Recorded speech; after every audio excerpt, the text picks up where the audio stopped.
waxaan rabaa markaa dadka Soomaaliyeed ma qarsoomin dawladda Itoobiya ee dariska aan nahay waxay sheegtay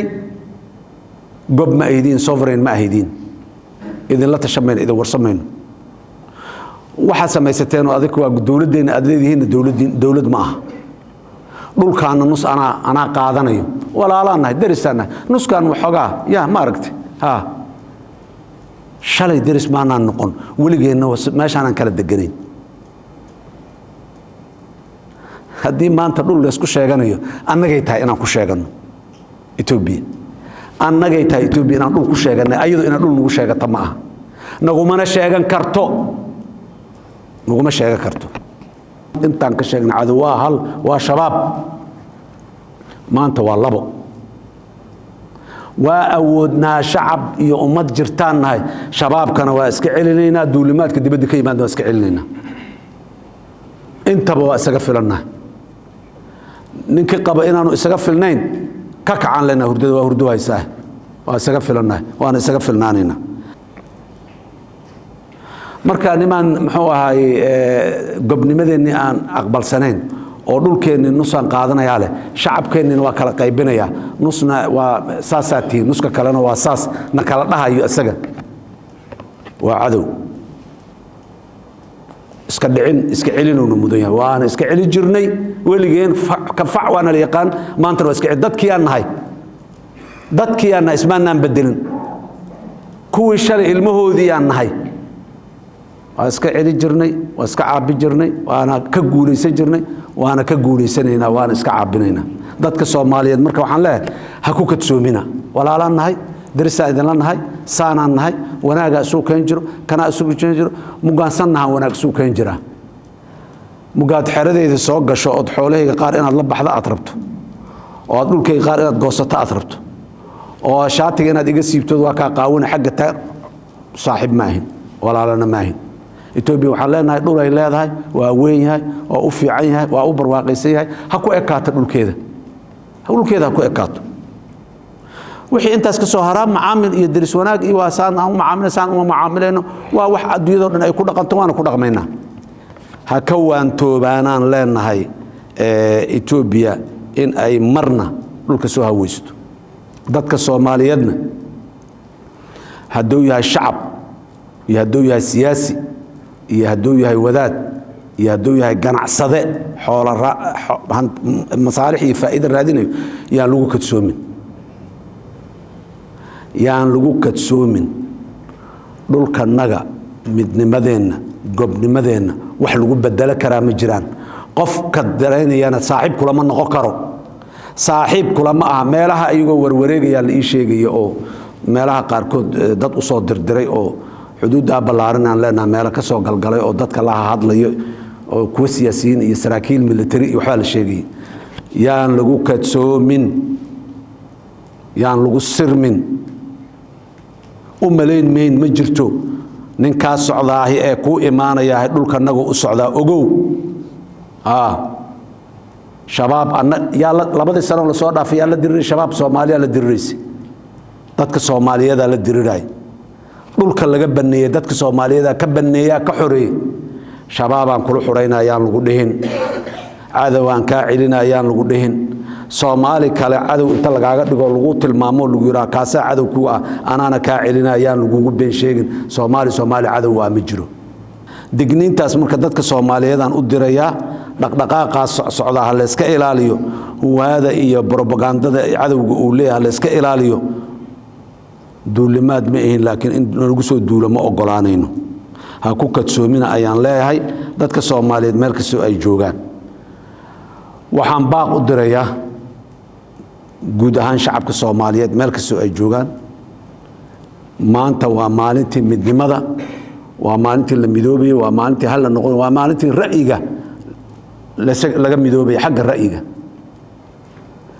dadku walaalaha Soomaaliyeed meel kasta ay joogaan waxaan leeyahay waxa idin kala saarnaado waxa ku sugayo oo biri dambe iyo bisha dambe iyo sanadka dambe iyo sanadaha dambe aad xalli karto iyo waxa aan ku sugaynin ku kala saarnaadaan doodaha dhaxdeena yaallo sidaana wanaagsan maya sidaana ka wanaagsan waxaana sidaan si ka wanaagsan oo loo suubiyaa jirta ah waa doodaha dhexdeena yaal horena way soo ooli jireen haddana way sii ooli doonaan waana ka doodaynaa isku maquuni mayno isku dili mayno isku dardari mayno haddii alla yidhaah soomaaliyey dhulku hadduuna dhaafo noo soo noqon maayo dhulku hadduuna dhaafo noo soo noqon maayo maantuu gacanteenna ku jiraa yaanuuna dhaafin war qof kastoo Soomaali ahaw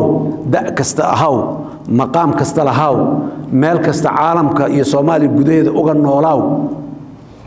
waxaan maanta isu diraynaa isfaraynaa waxay tahay carrada dhulka inaan ilaashano oo aanan ku kadsoomin beenbeenta iyo baqlada waxaan rabaa si gaar ah inaan farta ugu fiiqo qurba joogta Soomaaliyeed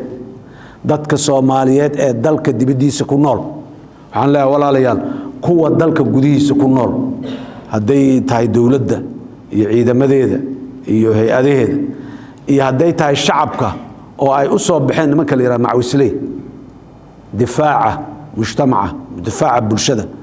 iyo deegaanada la yiraahdo u soo baxeen doorkoodii way qaateen waana u taagan yihiin saacadda jimcada ah ee masaajidka dhexdiisa aan ka hadlayno wiil Soomaaliyeed xabad ridayo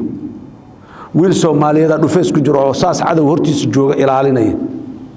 wiil Soomaaliyeed ku sii socda meel cadow joogay oo maxaa buraashadiis inta biyo ku shaqto ku sii lugayna ku sii socda walaalaha qurbaha jooga waxaan leeyahay Soomaaliya markay qatar gasho waa adika waa u istaagi jirteen marka cadowna soo haweysto waa u istaagi jirteen oo ay ugu horeyso kuwa maanta haweysanayo shalay waa u istaagtay waa u midowdeen waa u taagneedeen maantana meeshii shalay joogtaa mas'uuliyadda dalka idinka saaran waajibkeedii yaan idin xasuusinaynaa waa ogtihiin inaad u istaagtaan oo aad waxa ay idinka mudan tahay aad Soomaaliya dhulkeedu idinka mudan yahay dibadaad joogtaan dawladaad joogtaan diblomaasiyadaad xad ku leedihiin dhaqaalaad dalka aad xad ku leedihiin iyo abaabulkiisa mawaaqiftiina oo adikoo midaysan inaad soo istaagtiin shaarica ayaad xaq u leedihiin waxaa idin leeyahay bannaanka u soo baxa meel kastoo caalamka aad kaga nooshihiin muujiya dalkeennu in aan la qaada karin haddii alla yidhaah markay Soomaali qatar gasho waa la idiin baxsan jiray qurba joogta Soomaaliyeeday maantana waa maalintiinni ay hal idiin baxsado ayaan leenahay wiilka Soomaaliga ee geel jiraha ah haddii uu qab iyo gobnimo uu raadiyay oo u dhintay oo u taagan yahay wiilka Soomaaliyeed iyo gabadha Soomaaliyeed ee Yurub iyo Amerika iyo bariga Afrika iyo khaliijka iyo caalamka meel walba ku nool Australia New Zealand caalamka meel walba ku nool wiilka Soomaaliyeed ee geel jiraha ee macwisleyda ah kama dareen iyo ogaal yarid kama aqoon yarid kama maxaan ku raadayay dal jecel yarid dawladda iyo shacabka Ethiopia shacabka Ethiopia annaga wax naga dhaxeeyo malaha laba shacabaan nahay darisaan nahay weligeena ahaa jirnay barino ahaan doona qowmiyadaha Ethiopia kala duwan ayaga dib qabo dibkooda ha xalistaan Allah u fududeeyaan leenahay dawladda Ethiopia waxaan ugu baaqayaa taariikhdii 600 sano soo jirtay ee Soomaaliya iyo Ethiopia u dhaxaysay ee cadaawadda ahayd ee isdilka ahayd ee soo gabagabowday 1990kii markii dawladda Ethiopia ay duntay dawladda Soomaaliya ay duntay Soomaaliya waxay u dhaqaaqday taariikhdaas inay meel dhigato wanaag iyo diris wanaag iyo maxaan ku raaqal bisamaan ay kula dhaqanto Ethiopia nasiib darro maanta waxaa dhacday dawladda Ethiopia taariikhda boggi taariikhda aan laabnay 30 iyo dhowrka sano ka hor inay dib u soo rogtay soo celisay ay u muujinayso dawladda Soomaaliya cadaawad maslaxadda aan ka wada shaqayn karno iyo niyad wanaagga aan wada qabi karno maxay tahay marka dawladda Ethiopia ay calan si jid kala taagan tahay leedahay waliba may waa kala madax banaantiin maanta Soomaaliland waa madax banaan tahay ay ku doodayaan bari ay ku doodi doonaan kuwa kale maalinta dambe maxaa banaadir madax banaan ayagoo dhahayo yaa ay imaan doonaan balaayo geesa la qabtay leedahay dib la qabto ama sayn la qabto male Soomaaliyeey dhaqanka Itoobiya maanta ka soo muuqdahay waa balaayo geesa la qabtayna leedahay geesa aan ka qabanno duulimaad kuma ahin uma soconno lama dirirsanin laakiin kama yeelayno ha ogaadeen ma dhacayso inta wiil Soomaaliya uu nool yahay oo socdo dhulka Soomaaliya in qayb kamid ah ay baxdahay ma dhacayso hal hayska ay not an inch hal inch xataa ma ogol yaa naga wada dhaba kulligeen meel kasto caalamka uga noolnahay laakiin darajadu waa dagab la isla siday Soomaha dagab weyn oo culus oo la isla siday hadii dhinaca laga deeyay adigu miyaad hayn kartaa kaliga ma hayn kartid marka waxaan leenahay waa saas intii aan wanaagsanayn oo rajada fiican iyo wanaaga iyo diris wanaaga iyo spiritka yaani aan qalbigaas wanaagsan aan qabnay wixii aan sameeynay oo dhan inaan intaan ka guurno cagsigeeda aan sameeyno adiina lagu arko Soomaaliduna ha ogaado caalamkuna ha ogaado ayaga nagu kalifay maanaan dooran annaga cadaawadu ayagay ka timiday duulimaadka ayagoo ka yimiday dhulka la qaadanaya ayadoo ka yimiday ma dhicin waa taa hadda sheegay 600 sano ay dhici weyday Itoobiya inay dhul Soomaaliyeed qaadato 600 gumaysiga noo luga qabtay dhulkeena qaarsi laakiin Soomaaliya dawlad ah ma dhicin 63 sano la soo dhaafay inay hal mitro Soomaaliya kamid xoog ku qaadatay Itoobiya iyo xeelad ku qaadatay intaba ma dhicin qarniga 12aad ma dhacayso bas ayaga waxaan ugu baaqaynaa dib u fiirsada gadaal u fariista taariikhda dib u noqda akhriya wax aan kala nahay ogaada markaas kadib aad muxuu miirku idin soo noqonaya dhul la qaadanaa mugay timaado Itoobiya waa ku siran tahay aan leeyahay waa ku siran tahay doodaha dhaxdeena ka socda iyo waxa media aan ka sheegnay iyo qaylada aan meelaha isku qaylinayna iyo waxa hadii ay u aragtay inaan qaybsano oo kala tagino dhulka qaarkiis aan dhiibi karno waa ku sirantiin dad dimuqraadi ah oo dabiiciyan nolol hab nololeedkooda dimuqraadiyad yahay waa is eedeyn karnaa waa isku farafiiq karnaa laakiin xuduudaan leena aanan ka gudbin dawladnimada gobnimada waa wiilal Soomaalida maalin kasta dhiigooda u baxaya inaan dawlad noqono ka dhiigooda dawladnimada u baxay iyo kii hawsha waa laga hayaa lahay meel fadhiiba maanta dhulka la qaadanaa hadii la yiri dhiigooda banaanka wada taagan yahay dawladda Itoobiya intaas ugu baaqayna shacabka Itoobiya anaga dood idaaco uma qabna dawladda Itoobiya ugu baaqayna shacabka Itoobiya ayaga dawladda Itoobiya ku dhax dhiban laakiin ayaga dalkooda iyo danahooda ayaga yaqaano sida ay u xalisanayaan annaga keenan naqaana Itoobiya dhulka naga ha ka leexato caalamku ogow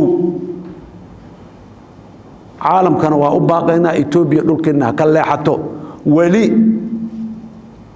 wali inay ka waantoodaan qabnaa waray joogtaa ficil yaani ku darin maanta waa isla waramayna ayaguna waa waramayna annagana waa hadlayna ayaguna hadlayna annagana waa hadlayna hadal ay joogtaa war ay joogtaa maalintay ficil hal talaabo oo ficil ay dhulkeena u soo qaadaan 2 iyo 3 iyo 4 qaadayna ayaguna yeeni ku kadsoomin nama eedi karaan biri caalamkuna nama eedi kara biri dawladda Soomaaliya maxay go'aanka noocaas u qaadatay caalamkuna nama dhigi karo ayagana nama dhigi karaan waxaan kale halkan uga mahad celinayaa dhammaan dawladaha caalamka ka tirsan iyo ururada caalamiga ah ee dhowray mabaadidooda asaasiga ah ee Soomaaliya ku garab istaagay muxuu ahaa qadiyadan dulmiga ah ee lagu hayo aadan ugu mahad celinaa dawladaha saaxiibadahan u mahad celinayna ururada Soomaaliya ee ka tirsantaan u mahad celinayna kuwa wali aamusanna waxaan ka rajaynaynaa inay ayagana mowqifkooda cadeyn doonaan Soomaaliya